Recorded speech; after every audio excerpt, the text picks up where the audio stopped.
Today I'm talking about Microsoft, the symbol MSFT. Today I want to look at their business model, their financials. I want to do technical analysis on them. I want to look at valuation and what can be a potential return in 2025 and their price targets for 2025. And also I want to share you my final thoughts on Microsoft in the end. So definitely keep watching and let's take a look at it. Microsoft Corporation, ticker symbol MSFT. Right now with market cap of about $1.9 trillion, guys. This is just huge market cap. They have right now beta of under 1, which suggests that they are not that volatile. Their PE ratio is about 26.5 and their 50 weekend is from $241 to $350. Guys, if you want more analysis like this, please subscribe to the channel and like this video. I would appreciate it a lot. And now back to the video. Their mission is to empower every person and every organization on the planet to achieve more. So guys, here we have Microsoft's business model. Their key partners are app developers, their key activities are software development and marketing and sales. Their key resources are user-based and proprietary software. Their value propositions are operational systems and productivity suite and cloud services. Their customer relationship is self-service and then sales and support. Their channels are Microsoft website retailers, direct sales and resellers, and then original equipment manufacturers. Then we have customer segments, which are customers and enterprises. Cost structure is software development, people and cloud infrastructure. Then we have revenue streams, which are licenses and subscriptions. So this is basically Microsoft's business model. Okay, so Microsoft's acquisition of Activision Blizzard could be finalized soon. Guys, this article was actually released 2 days ago, and guys, I think that this whole acquisition of Activision Blizzard is just pretty smart move from Microsoft. I think, that will support their, gaming fair, and I just like it really. I think it is just smart move from the management, that's pretty good, I think. Now, in terms of the price to book, we can see that Microsoft actually has price to book of around 11.8, which is not really cheap. In fact, it is quite high to be quite honest. So that's just something that you should keep in mind. And now here we have the Glassdoor reviews. They have 4.4 out of 5 stars, which is pretty good. 91% of employees would recommend Microsoft job to friends, and 96% approve the CEO, which is just like amazing. They have like one of the best Glassdoor reviews out there, so that's just pretty good. And I think that Microsoft actually has great CEO, which is their big advantage. Now, institutions were buying Microsoft pretty heavily. However, they started buying less and less since December 2019, as you can see here. Annual price target for Microsoft is $347. This would actually represent about 34% upside from the current price. Now, their revenue was actually up 17.5% in 2021 to $168 billion, and they actually made $192 billion in the last 12 months in revenue. Their gross margins were actually 68.7%. And they actually made $82 billion in operating income, which is pretty good. And I mean, this number is growing over time exponentially, exactly what you want to see, and I really like this. Now, when we look at the operating margins, we can see that they are growing as well. They were 42.6% in the last 12 months. Microsoft actually made $72.5 billion in net income in the last 12 months. Their net income margins were actually 37.6%. They actually spent $23 billion on research and development, $22 billion on marketing, and $5.6 billion on general administrative expenses.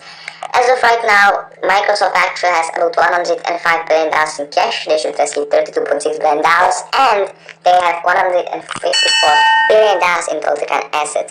They have $83 billion in net property, plant, and equipment, and overall $344 billion in total assets, which is quite a lot, to be quite honest.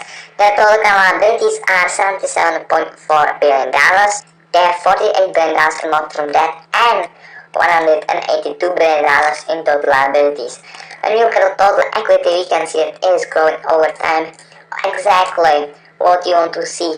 It was actually $142 billion in December 2021. And yeah, I mean, it's just amazing growth. And their balance sheet is in a pretty good shape. Now, when we look at the cash flow statement, we can see that their stock-based compensation was about $7 billion, which is not that bad given the fact that Microsoft has about $1.9 trillion valuation, which is just like, cool. That's a lot. They actually made $87 billion on operations. They spent $23 billion on capital expenditures, $22 billion on acquisitions. So overall, they actually invested $31 billion back to the business. Their free cash flow was $63.6 billion in the last 12 months, and their free cash flow margins were actually 33.1%. Guys, I forgot to mention that Microsoft actually paid dividend of 1%, which is just something that they can really afford. So that's good. When we look at the return on equity, we can see that they actually have 48.7% return on equity. Their current ratio is a little bit under 2, and their quick ratio is 1.7, which both are pretty good numbers. Their price to sales is a little bit under 10, their next 12 months price to sales is 8.7, and their next 12 months price to earnings is actually 25. Their next 12 months market cap divided by free cash flow is 26. So these are the kind of multiples that Microsoft is trading for. When we look at the estimates, we can see that Microsoft is actually expected to grow their revenue by about 18.1% in 2022 to a little bit under $200 billion. Then their net income is actually expected to grow by about 16% to $70.5 billion, and their free cash flow is expected to grow by about 18% to $66.5 billion. So if Microsoft will actually hit these numbers, that would be pretty good. Given the fact that Microsoft was founded in 1975, it is just expectable that insiders own only 0.0% of the entire company. Now guys, when we look at the website traffic, we can see that on Microsoft.com in June 2022 it was 834 million, which is down 11% from the previous quarter, which is quite a lot to be quite honest.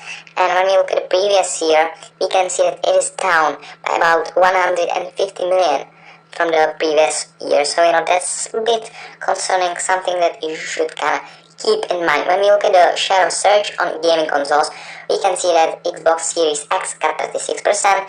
Then on cloud service providers, there is Microsoft Azure with 14%, and on video conferencing, there is Microsoft Teams with 10.5% of the overall share of search. As of July 2022, Microsoft's got 181,000 employees. Since Microsoft went public, which was in March '86, they are up about 40,000%. Just a few months later, they would be up 53,000%. But they right now are down a little bit since their all-time high, which was back in December 2021, and they are actually down about 30% since their all-time high. Now guys, I just want to show the levels that I'm personally going to be watching for Microsoft in the near future. So the first one is support level around $254, and then there is a resistance around $270. So these are the major levels. Also the next resistance of $260. So these are kind of the levels that I'm personally going to be watching for Microsoft. Also, we can see here this kind of trend line that is here for Microsoft. So we will see how it is going to play out. And right now the potential upside back to all-time high for Microsoft is about 36%. Now guys, let's take a look at evaluation. So here are my personal estimates. My personal estimates are actually a little bit more conservative than the ones from analysts. So in 2022, the revenue is expected to grow by about 18%, in 2023 by about 13%, 2024 by 12%, and in 2025 by about 11%.